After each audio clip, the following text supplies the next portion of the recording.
le sommeil, je prends mon envol, au-delà des étoiles, là où tout s'éteint. Des mondes inconnus, j'écris mon rôle. Chaque pensée, une lumière dans ce chemin. Éveillé, je sens le frisson. L'âme voyage, perdue dans l'horizon. Dans les rêves, je trouve ma voie. Chaque sortie me rend plus fort, je le crois. Les surprises m'entourent comme un manteau. Dans cet espace mystique, je suis le héros.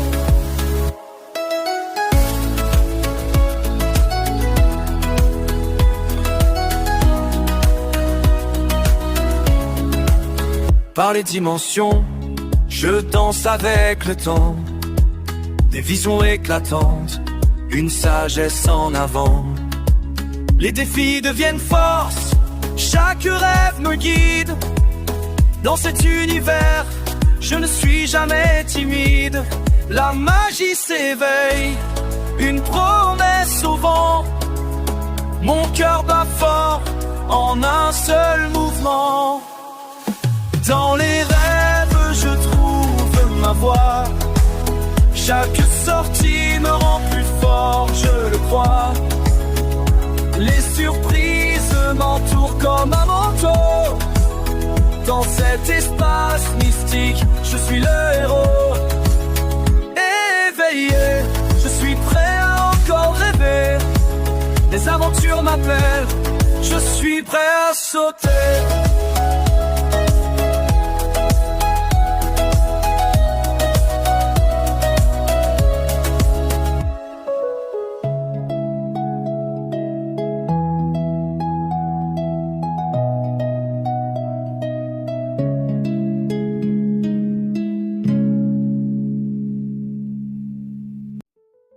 Et bonjour à tous, comment allez-vous? Salut Olivier, salut Marie, comment allez-vous? Salut Sylvie, bienvenue à toi. Magnifique Marie, magnifique. Tu sais, c'est dans les rêves qu'on trouve le plus de clés. À partir du moment où tu arrives à rêver, tu peux débloquer toutes les autres situations.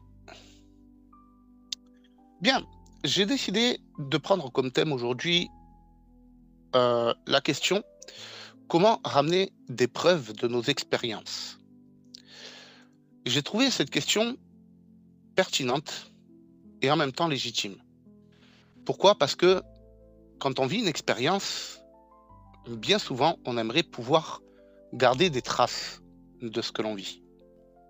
Alors, comment ramener des preuves et pourquoi surtout? Pourquoi ramener des preuves? Alors là, attention, parce qu'il peut y avoir deux raisons. Une raison qui va être bonne et une raison qui, elle, par contre, va vous pousser à l'erreur.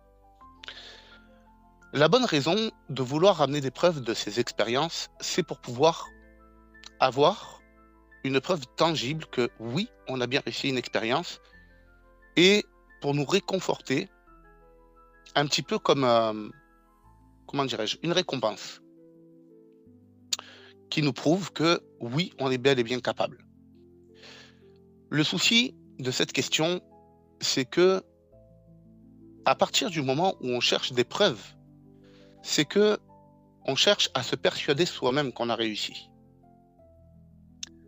Alors, vouloir avoir des preuves, c'est une bonne chose parce que ça permet de pouvoir gagner en estime de soi et donc de pouvoir réussir plus facilement à déclencher les expériences en faisant le rapprochement entre le protocole qu'on a mis en place, le résultat qu'on a eu et la preuve qu'on en a rapporté. Le revers de la médaille, c'est si vous voulez des preuves pour pouvoir prouver aux autres que vous arrivez à faire vos expériences ou encore pour confronter votre expérience à celle des autres en disant mais oui mais moi je. À partir de ce moment-là, vous allez tomber dans l'ego et le problème c'est qu'à partir du moment où vous rentrez dans cet état d'esprit-là, vous risquez de vous bloquer tout seul. Donc, avant de vouloir aller chercher des preuves, assurez-vous que ce soit dans le côté positif de la chose. Très important.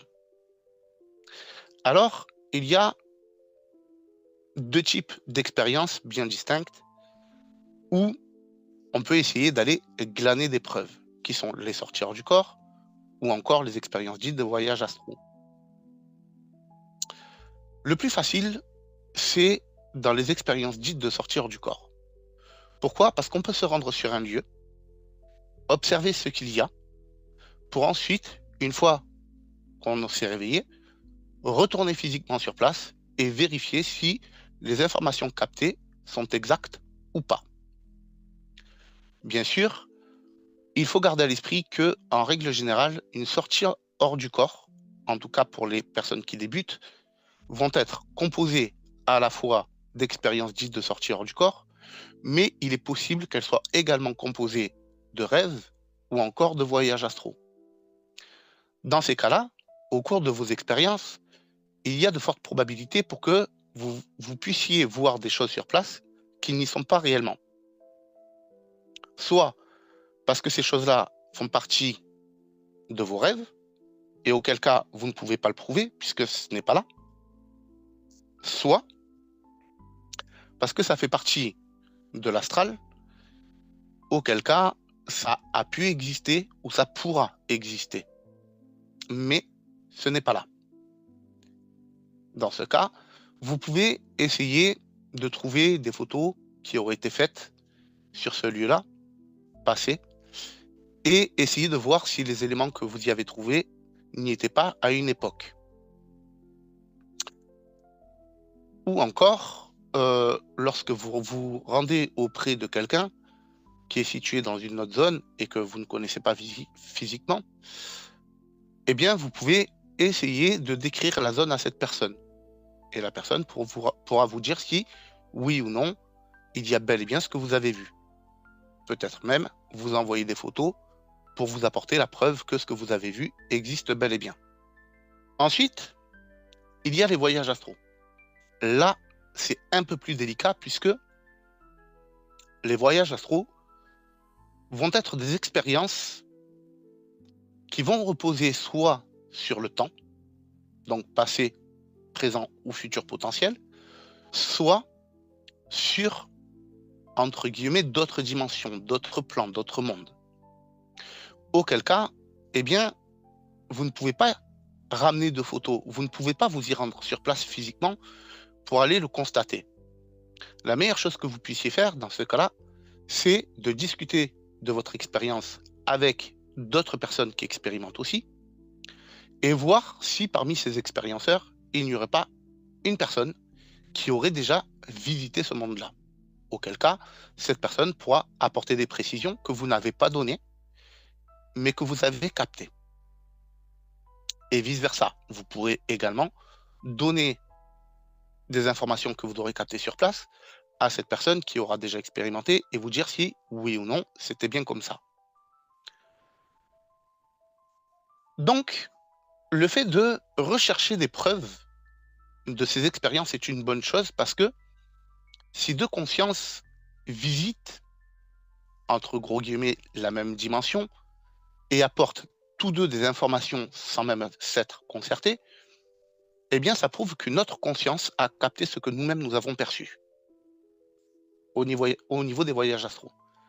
Et pour tout ce qui concerne les sorties hors du corps, à partir du moment où vous arrivez à ramener de l'information sur un lieu ou sur une personne, et que en confrontant vos informations à la réalité, eh bien ces informations s'avèrent être exactes,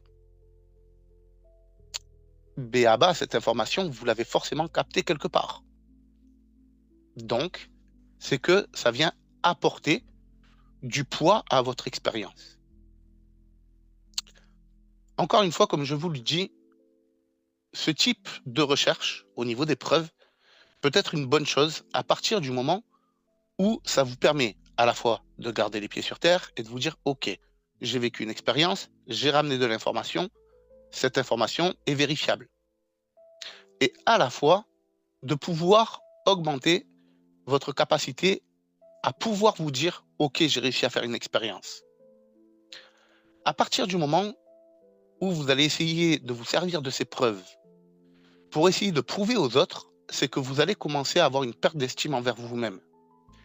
Et cette perte d'estime envers vous-même risquerait de vous bloquer. Donc c'est un sujet que je voulais développer parce que c'est des choses que je vois par rapport aux personnes que j'aide qui soit cherchent des preuves pour eux-mêmes, soit cherchent des preuves pour pouvoir les avancer aux autres. Pour chaque chose, il y a un côté positif et un côté négatif. Les choses sont comme ça et on ne peut pas passer outre. Donc, restez vigilant et restez sur le côté positif de la chose. Voilà, ça c'était vraiment pour développer le sujet en lui-même. Est-ce que vous avez des questions? Oui, Sylvie, pour moi, il y a une différence entre les deux. Pour moi, une expérience dite de sortie hors du corps, c'est que tu peux aller capter de l'information au cours de ta sortie, faire un retour au corps pour ensuite aller vérifier sur place l'information.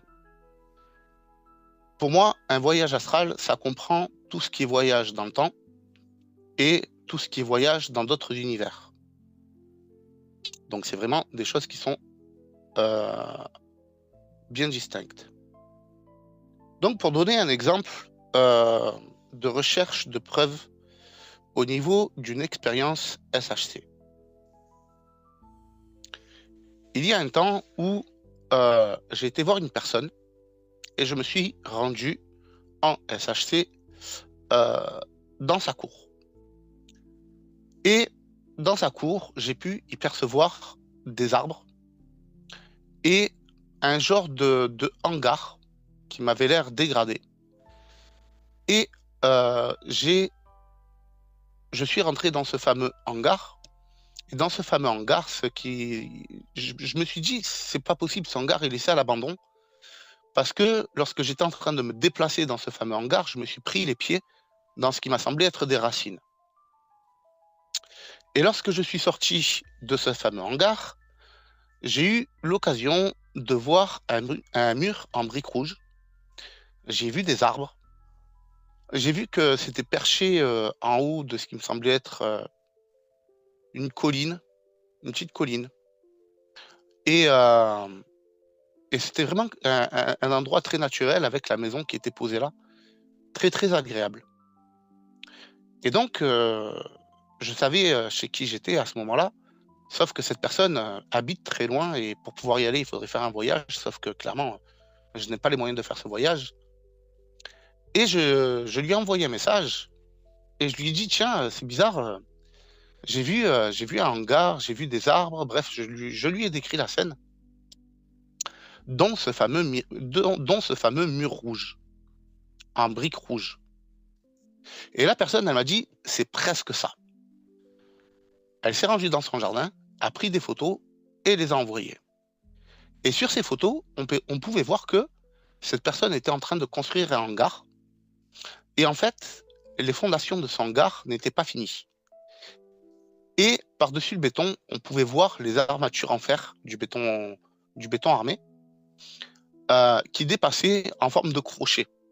Et là, j'ai compris que c'était ça que j'avais pris pour des racines. Il a pris la photo de son jardin, de sa maison et de l'extérieur de son jardin qui montrait bien que, en effet, c'était en hauteur, comme un genre de petite colline. Et enfin, cette personne a pris en photo la tôle du hangar qui devait être montée, qui n'était pas encore construit et qui était posée à même le sol. Et sur ces fameuses tôles, il y avait des motifs en forme de briques rouges. Donc, en réalité, j'ai fait une sortie hors du corps, je me suis rendu sur place et j'ai capté ces informations-là, mais je n'ai pas réussi à les imbriquer dans le bon sens, à y mettre de l'ordre concrètement. Et par conséquent, les informations que j'ai eues étaient dans un certain désordre. Ce désordre était dû à ma perception de l'environnement, aux sensations que j'ai eues, telles que le fait de m'empierger dans des soi-disant racines, et un fameux mur en briques rouges parce que je n'avais plus de perception entre le haut, le bas, l'avant, l'arrière, la gauche et la droite. Donc, les éléments que j'ai donnés étaient justes, c'est juste que ça a été mon interprétation qui n'était pas complète. Parce que erronée par ma façon de percevoir l'information. Voilà pour ce qui est au niveau de la confrontation des informations que l'on a pu avoir au cours d'une expérience face à la réalité. Lucide Phone, lors d'un changement de dimension, tu ressens une forme de vibration dans ton corps. Alors, oui, c'est possible, mais ce n'est pas une obligation. Lorsque tu fais une sortie hors du corps immédiate, c'est-à-dire que tu vas te poser dans ton lit, tu endors ton corps et tu tentes de faire une sortie immédiate. Eh bien, si tu tentes de faire une sortie, par exemple, en t'asseyant dans ton lit, il y aura fort à parier que tu vas ressentir les vibrations et les bourdonnements. Lorsque tu seras en sortie, il est possible que, au moment du retour au corps, tu ressentes ces fameuses vibrations et que tu entendes ces fameux bourdonnements.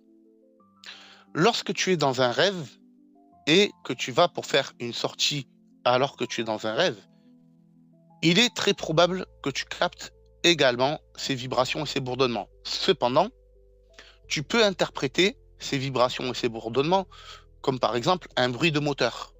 Et dans ce cas-là, tu l'interpréteras dans ton rêve comme un véhicule à proximité, par exemple. Ou lorsque tu passes d'un rêve vers un voyage astral, c'est possible aussi. Auquel cas, tu sentiras les vibrations, tu entendras les bourdonnements et bien souvent, tu auras une perte de conscience minime et tu te retrouveras en voyage astral. Voilà. Cependant, je le dis, je le répète, ce n'est pas une obligation. Tu peux très bien effectuer une expérience dite de sortie hors du corps ou de voyage astral sans ressentir les vibrations et les bourdonnements. Par rapport aux expériences de voyage astro, une des expériences que j'ai eu l'occasion de faire et de partager,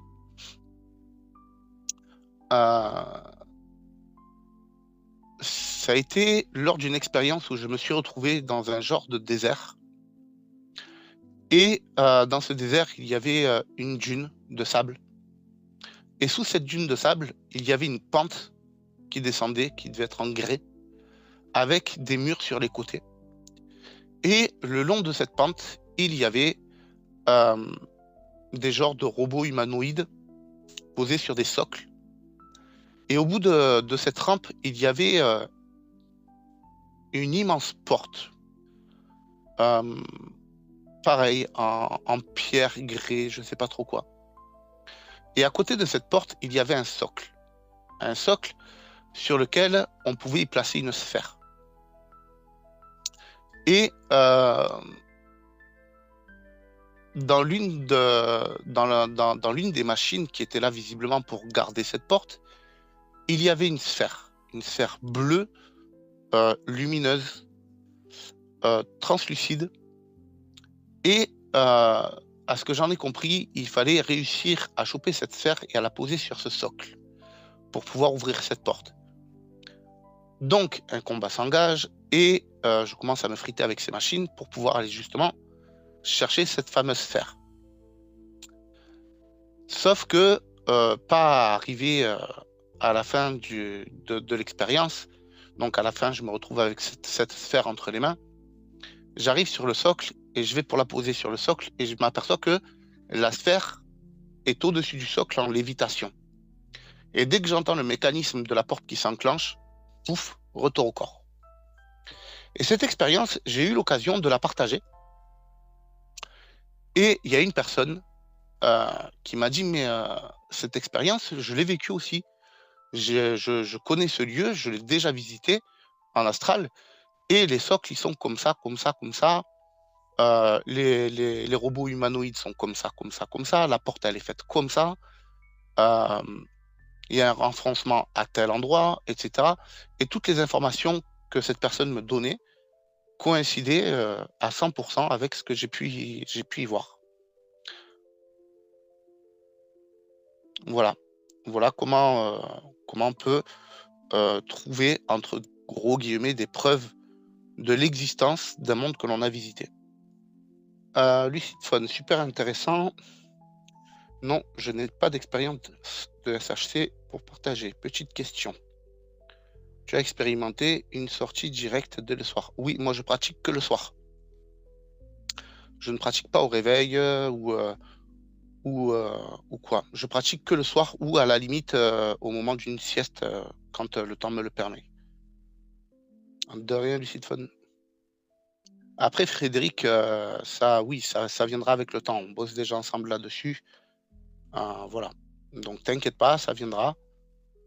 Juste, déjà là, Frédéric, je trouve que tu as pas mal avancé euh, dans ta vie de tous les jours à mettre les choses en place. Là, tu es en train de faire un travail sérieux. Il va arriver un moment donné où ça va porter ses fruits, c'est obligé.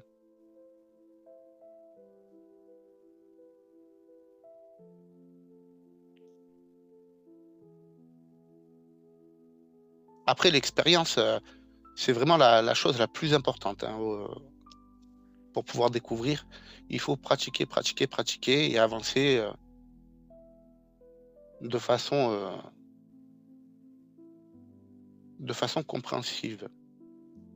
Après, Olivier, tu pourrais en faire hein, des expériences conscientes. Il faudra qu'on y travaille tous les deux. Parce que tu m'as beaucoup aidé depuis la création du groupe. Je pense que ça serait bien qu'on s'y mette aussi un petit peu, un de ces quatre. Bah, tu as bien raison, Olivier. Si tu es bien occupé dans ta vie, occupe-toi d'abord de ta vie physique et vois les expériences plus tard. Mets les choses en place dans ta vie qui ont besoin de l'être. Parce que ça aussi, c'est quelque chose de très important. À partir du moment où vous voulez faire des expériences, si dans votre vie, il y a des choses qui vous tracassent, eh bien, ça peut vous empêcher d'atteindre votre objectif. Donc, surtout, n'hésitez pas, avant toute chose, à mettre de l'ordre dans votre vie. En fait, au départ de la vidéo, j'expliquais que le fait de chercher des preuves de son expérience, c'est une bonne chose, mais il faut faire attention que c'est une médaille à deux revers, parce qu'il y a le côté positif du fait de chercher des preuves qui va venir nous conforter dans la réussite de l'expérience.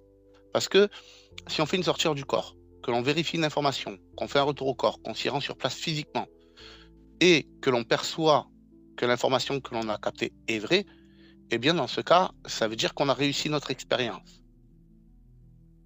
Par contre, si on cherche des preuves de notre expérience pour prouver aux autres qu'on en a réussi une expérience, dans ce cas, c'est parce que bien souvent, il y a un manque d'estime envers soi-même. Et donc, c'est peut-être un problème à régler aussi. Oui, Marie, bientôt la pleine lune. Ça sent bon, ça, pour les expérienceurs. Voilà, il y a trois choses hein, qui peuvent vous aider à effectuer une expérience qui sont les phases de la lune, les éruptions solaires et les temps orageux. Voilà, on a la date. Vendredi prochain, c'est le soir de la pleine lune. Donc, si vous voulez pratiquer, c'est le bon moment. Ah oui, bien sûr, pendant les lives, n'hésitez pas à prendre votre journal de bord et à prendre des notes. Hein. Après, c'est des lives, franchement, on est là pour prendre notre temps. Dites-moi, est-ce que vous préféreriez des lives avec des sujets uniques ou avec des sujets multiples? Peut-être que ça donnera plus de matière à travailler. Et donc potentiellement plus de réponses à vos questions. Voilà. Parce que faut pas oublier, hein, c'est grâce à vous si je suis là. Donc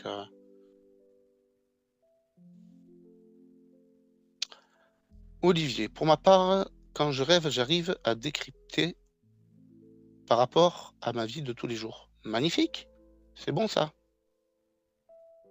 Lucid Phone. Je vais juste dire ici que je passe en mode entraînement direct depuis le soir. Il est temps pour moi de sortir des expériences de rêve et le grand voyage. Merci pour ta présence et à tous. Magnifique. Oui, je pense que le fait de sortir immédiatement plutôt que de passer par le rêve, ça, ça évite qu'il y ait trop d'expériences de rêve qui s'incrustent dans l'expérience de sortie.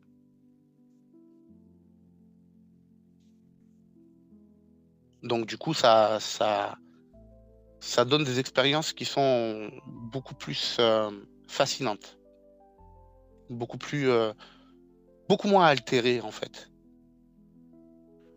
Lucid Phone, sujet multiple égale plus flexible peut-être. Oui, tout à fait. C'est ce que je suis en train de me dire. C'est ce que je suis en train de me dire. En même temps, c'est le 3e live que je fais, j'apprends en même temps, hein. Ouais. Donc du coup, avec de la chance, je vous apprends des choses, mais vous m'en apprenez beaucoup aussi. Et je vous remercie pour ça.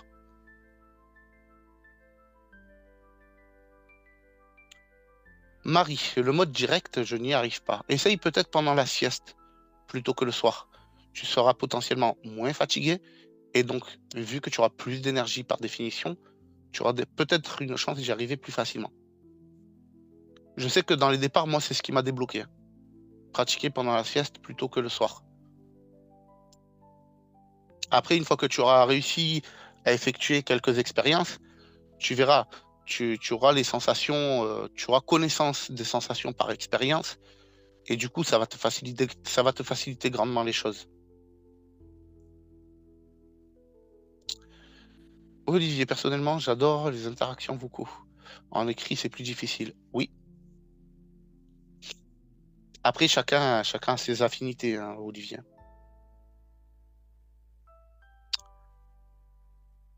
Lucid Phone. En fait, j'ai plus de 2 ans d'expérience de rêve. J'ai commencé à analyser. Je suis toujours sur les expériences 2023. Que de bienveillance ici. Oui, alors ça fait autant d'expériences à décrypter et autant de clés à trouver aussi, possiblement.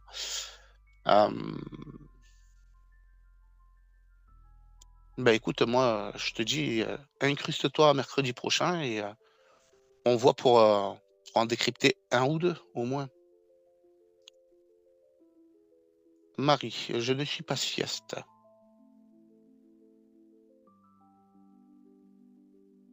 Après, Marie, garde à l'esprit que pour vivre tes premières expériences, essaye toutes les méthodes possibles. Parce que il y aura forcément une méthode qui te conviendra mieux qu'une autre, en tout cas pour le moment, et qui va te permettre de vivre une expérience qui va être plutôt bien réussie. Et ensuite, tu te bases sur l'expérience acquise au cours de cette expérience-là pour pouvoir déclencher les nouvelles.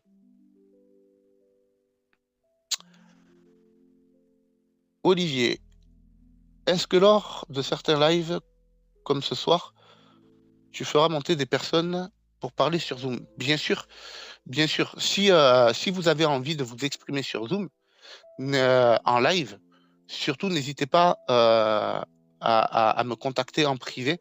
Vous avez les liens en description des vidéos et des lives, des rediffusions, pardon. Et bien sûr que je vous donnerai la parole avec grand plaisir. Voilà. Après, avant de passer en mode live, on se contactera avant sur Telegram, on fera connaissance. Et voilà.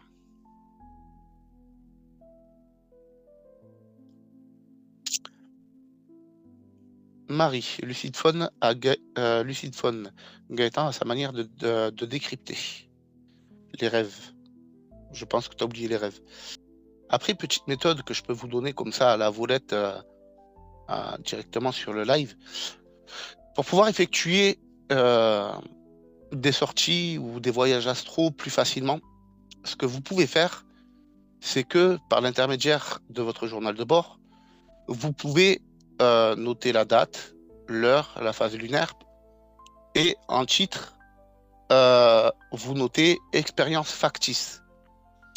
Et là, vous venez inventer une expérience de A à Z. Servez-vous de votre imagination. Mettez dans ce récit d'expérience tout ce que vous auriez aimé vivre au cours d'une expérience. Immergez-vous dedans, contemplez-la. Et au moment de la pratique, euh, lorsque vous êtes assez proche du sommeil, servez-vous de votre imagination pour vous réémerger dans cette expérience factice, comme si vous étiez réellement en train de la vivre.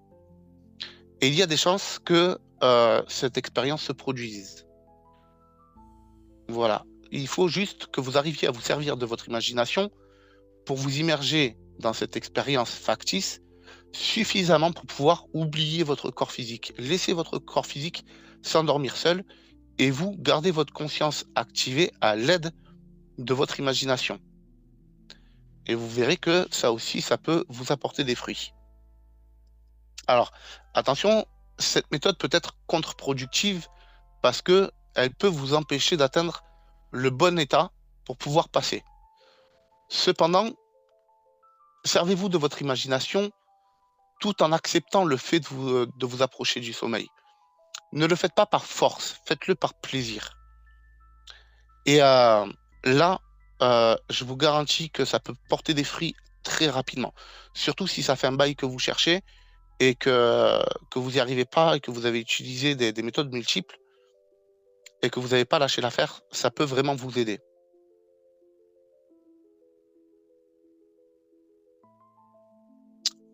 Olivier, en faisant cela, je risque de devenir un mytho. Pourquoi? Après, si vous voulez utiliser cette méthode d'expérience factice, il faut que vous soyez honnête envers vous-même. Notez bien que c'est une expérience factice et dont le but est de vous donner une idée du type d'expérience que vous voudriez vivre. Parce que le fait d'y mettre un maximum de précision dans cette expérience factice, ça va vous permettre de pouvoir amorcer l'état d'esprit et amorcer l'expérience en elle-même. Parce que imaginer n'est pas la vraie vie. Ok, je vois ce que tu veux dire. Cependant, ça ne t'empêche pas d'être honnête envers toi-même et de bien penser et de bien noter que c'est une expérience factice. Ok, c'est un outil en fait. Euh, je veux dire, quand tu prends un journal de bord et que tu notes une expérience que tu as vécue et que tu le notes en étant dans l'état d'esprit où tu te plonges dans l'état d'esprit où tu es en train de revivre la scène. Ben, ce n'est pas la réalité, puisque tu l'as déjà passée. Ce n'est pas actuel. Et pourtant, ça ne t'empêche pas de la vivre. Donc, en somme, qu'est-ce que la réalité? La réalité, c'est une information que tu traites à un instant T. Donc, oui, l'expérience est factice, mais ça reste un outil.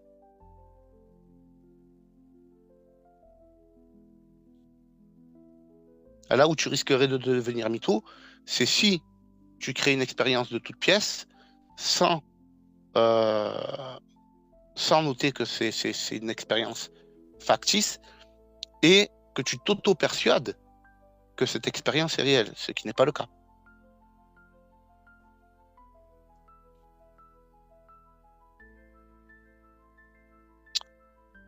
Olivier, le mental raconte beaucoup d'histoires déjà et ce mental est malin. Personne ne m'oblige. Personnellement, je m'oblige à le calmer fortement. Oui, après, le mental, c'est aussi un outil. Hein. Ça, faut le voir comme ça. Le mental, c'est un outil. C'est un outil qui est là pour décrypter de l'information, restructurer l'information et restituer l'information. Donc, c'est pas l'outil qui est mauvais en soi, c'est la façon dont tu t'en sers. Après, ben, si ton mental te joue des tours et que tu acceptes de te prêter au jeu, bien sûr que tu vas devenir l'esclave de ton propre mental. Mais à partir du moment où tu fais les choses en conscience, tu restes le maître. Voilà. Comprenez que l'expérience de notre vie de tous les jours consiste à capter de l'information travailler cette information et faire quelque chose de cette information.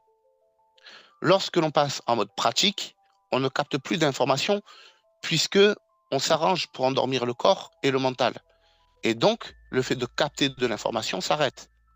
Dans ce cas, on ne capte plus de l'information. On régénère de l'information en nous, de l'information que l'on a déjà captée. Et on se sert de cette information comme base sur laquelle s'appuyer pour pouvoir déclencher une expérience.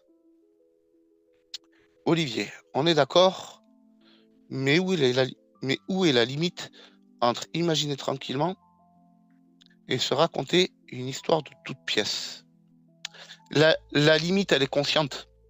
La limite, c'est la conscience en elle-même. La limite, c'est la conscience en elle-même. Tu n'es pas ton mental, tu es la conscience. Et en tant que conscience, c'est à toi de faire la différence entre faire quelque chose avec de mauvaises intentions ou avec de bonnes intentions. Après, le but, c'est vraiment de réussir à déclencher les premières expériences. Une fois que tu auras réussi à déclencher tes premières expériences, tu verras que tu n'auras plus besoin d'histoire factice parce que le simple fait de t'appuyer sur tes expériences que tu as vraiment vécues te permettront de déclencher les suivantes. Voilà. Garde à l'esprit qu'un outil est un outil. Il n'est ni bon ni mauvais. C'est la fonction que tu vas lui donner qui va le rendre bon ou mauvais. Ok. Écoutez, j'espère que vous avez pu trouver quelques clés dans ce live qui pourront vous aider. Merci. En tout cas, merci à ceux qui étaient présents. Merci d'avoir été là. Merci pour vos questions. J'espère vraiment avoir pu vous aider. Et voilà. Après, pour ceux qui sont présents lors des lives, n'oubliez pas que je donne un sujet de base, mais les questions ne doivent pas forcément tourner autour de ce sujet-là. Vous pouvez très bien poser des questions. Toutes les questions qui vous passent par la tête, vous pouvez les poser. Il n'y a strictement aucun problème. Du moment où c'est dans le respect, il n'y a aucun souci. Bien sûr, il faut que les questions tournent autour des sujets des SHC et des voyages astro, ainsi que des rêves. Voilà. Écoutez, sur ce, je vous remercie d'avoir été là. Et en attendant, je vous dis gardez les pieds sur terre.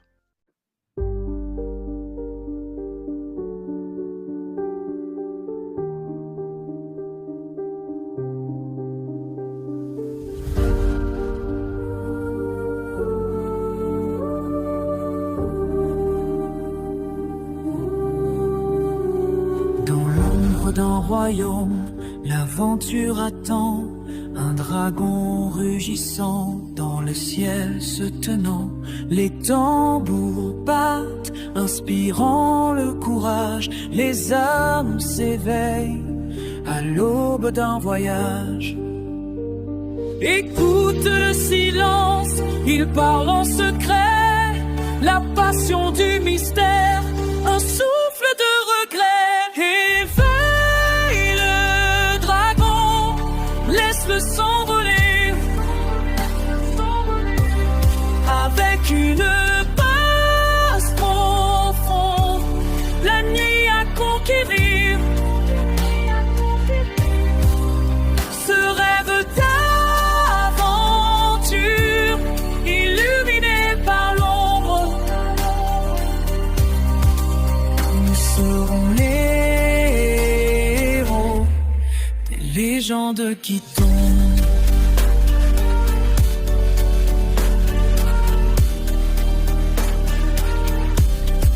Créatures dansent autour du feu brillant, les histoires murmurées des temps évanouissants, héros et légendes au cœur de la bataille.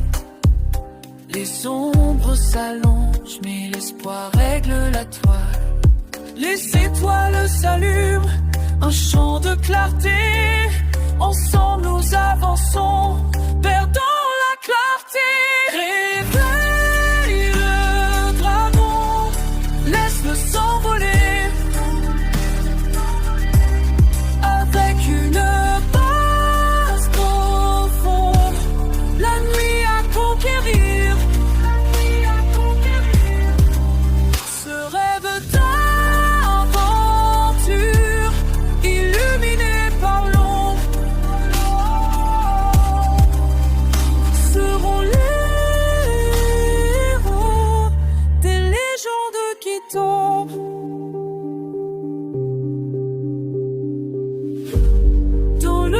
souffle du vent, un appel éternel, l'aventure continue sous le ciel sans